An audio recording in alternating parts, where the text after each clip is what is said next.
Greetings, students of the Eco Fair. I'm Emily, and I'm with the Nature Conservancy in St. Croix, U.S. Virgin Islands.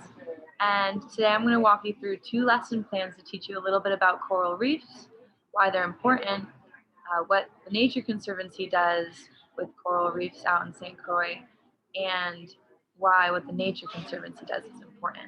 I'm going to start off with two back-to-back PowerPoints. They'll be small and short. And I'll also provide resources for you all to check out underwater 3D videos so that you yourselves can get underwater and learn a bit more through an immersive experience. So without further ado, share my screen first.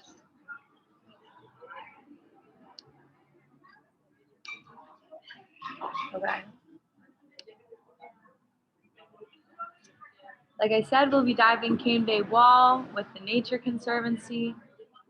Myself and two other volunteers went on this dive to teach you a little bit more about coral reefs, which are also known as the rainforests of the sea. Coral reefs are really important. They make up less than 1% of the ocean floor, which you can see in that little map that I've provided. And although they're small in size, they support 25% of all marine biodiversity. And you may be wondering what biodiversity is. So I've provided a little slide here. Biodiversity is a word that describes the variety of life. So bio as a prefix is at the beginning of the word, means life, and diversity means variety or difference. And on coral reefs, you can find all sorts of life. You can find corals and sponges, which are also known as invertebrates. And you can also find a lot of different fishes, dolphins, worms, turtles, lobsters, and more. And biodiversity is important because it is a signifier of a healthy ecosystem. And it's healthy because everyone has a little role that they play to make everything kind of flow together. And also, everyone depends on each other for all sorts of different things. Corals specifically are important because they form the reef itself. The coral reef is the structure that all of these other organisms live on. And surprising for many of you guys, myself included at one point in time, is that corals are animals just like you and me. They have a mouth and they have a stomach, and although they look like big colorful rocks, as you can see in this little picture I provided, is that big colorful rock is actually a colony of hundreds of corals. And if you zoom in on this picture, you can see that a whole bunch of them make up one coral rock in itself. On today's dive, I'll be showing you a bunch of different types of corals. See, plating corals, bouldering corals, brain corals, soft corals, and even some sponges and some worms to boot. The dive is going to take place, as I said, in Cane Bay Wall, which is on the northwest side of the island, one of the best dives on island and one of the best shore dives in the world. And for instructions on how to join us on this dive, just go click on this YouTube link that I've provided in the PowerPoint. Click on the little gear icon and make sure that you've selected 2160s 4K resolution to make sure you get the best quality experience. Enter full screen mode and make sure to use your mouse to drag around so you can explore yourself. But keep an eye out for the yellow arrows and the text, because that'll give you some more information about what you're looking at. So after that dive, you will go on a dive that will teach you a little bit more about what the Nature Conservancy does in Cane Bay. Let me get this started. Front and center is Lisa Terry. She's been with the Nature Conservancy for around 10 years or so and does a lot. You may have met her through outreach activities. She's also our dive safety officer, so she makes sure that we are all safe and sound down there. And what we're doing is underwater gardening, which I'll teach you more about now.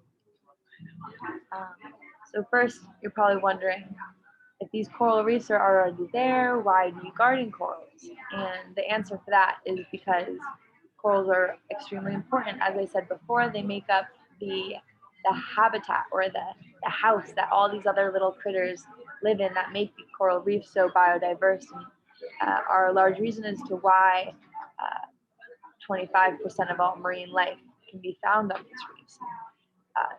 For St. Croix, it provides shoreline protection from the hurricane surge that comes through, so it protects you all. It provides fish for food, and a lot of people on island, everyone knows a fisherman on island, right? A lot of people make their money that way. A lot of people get their food that way, and also ecotourism brings in a lot of money. People visiting the island brings in a lot of money to the island, so healthy reefs are important for that reason as well. More relevant to corals themselves, we garden corals because corals are in danger. I don't know how much you all know about disease or bleaching or pollution, but all of these things play a really large role and are pretty harmful to corals. And so we combat this die-off that's happening by trying to grow these populations up a bit more. Again, this takes place in Cane Bay. Hopefully you will have gone on a dive on the Cane Bay Wall, or will be doing so soon on YouTube. We also have a nursery over at Channel Rock, which is over on the east side, northeast side by Kramer's Park. But today we'll be diving out on Cane Bay again. The species that we grow is, scientific name is Acropora cervicornis, but you all may know it as staghorn coral. It's an endangered species and a key reef building species in the Caribbean. We choose to grow it because of its endangered classification. It, like many other corals, provides essential habitat. But the two things that make the staghorn coral the best for growing is that it's easy to grow through fragmentation, and it's fast growing, so it grows pretty fast. And what both of those things mean is that we can propagate it, or grow this certain species of coral at a pretty fast rate, which makes it nice for gardening purposes. And by fragmentation, I mean that we can literally break these sticks, or stick-looking things. Sorry about the plane.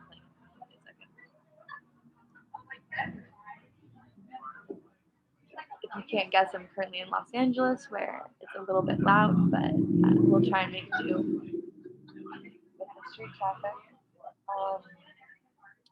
Okay, so like I was saying, fragmentation is when we take these stick-looking corals and we literally break them in half. And these colonies that have corals on them, when we break them in half, we can plant them, or on these trees, plant them. And whereas before we had one coral, now we have two corals, and those will grow, and we can split them again, and then we'll have four corals. So, like I said, awesome for gardening purposes. And whereas this picture, the coral may have started out as maybe 6 inches long. Over time, it starts to grow and branch, and it ends up looking something like that. Similar to the coral I was showing you before, it looks a little less like a rock, but like I was saying, this coral, like all the other corals, are animals just like you and me. So here's a little bit tougher to see, but again,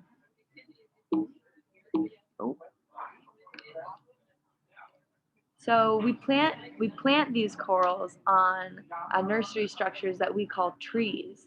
They're not typical trees that you'd see on land, but they're made out of plastic pipe and also fishing line.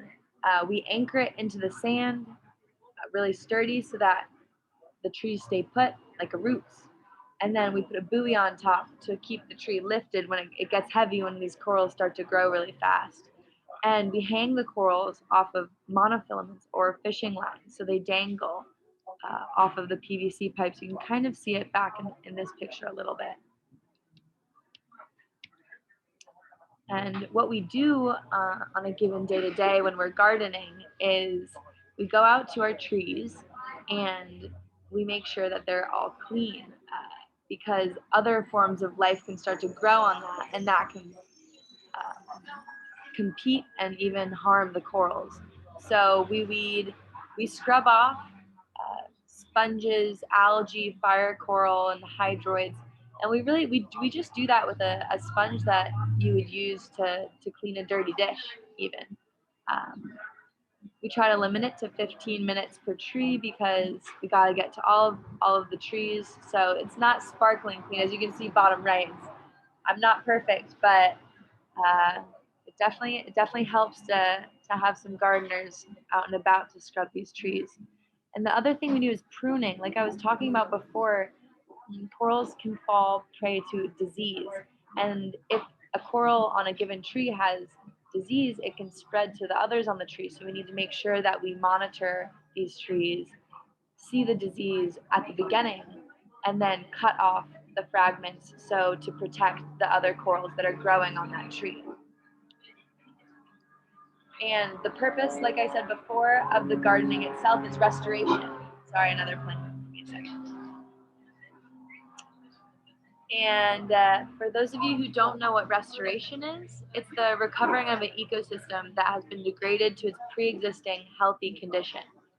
So corals from our nurseries, when they grow big and fat, we clip them into smaller sticks again, and we plant them on the surrounding reef in Cane Bay in order to restore areas that have been a bit degraded over time due to human traffic of diving, or in Cane Bay, pollution and sedimentation, or kind of the sand will come and cover a lot of the corals, as well as disease many decades ago wiped out a fair amount of the staghorns. So that is the purpose of this all.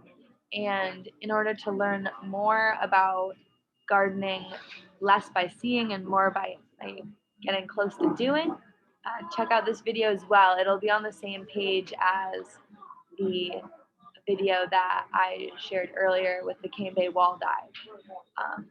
There are also a few more videos on that YouTube channel under the blue line that you all should really check out. There's a dive in Butler Bay where you can dive down on some sunken shipwrecks, and there's even an octopus that I found once crawling around in the sand. So students, please feel free to check that out. Teachers, I hope that you also check out the videos, and these 3D videos can be made into virtual reality videos with proper headsets. And please, Sophie has my contact info. I would love to help you all get cardboard glasses in order to, sorry, another plane. I would love to help you get cardboard glasses to help further immerse the students in the activities. And if you all are interested, we are in the makings of some worksheets, some interactive worksheets that can be used with these videos as well. That's it for me. I hope you guys have a great rest of your eco fair, and yeah, take care and happy diving.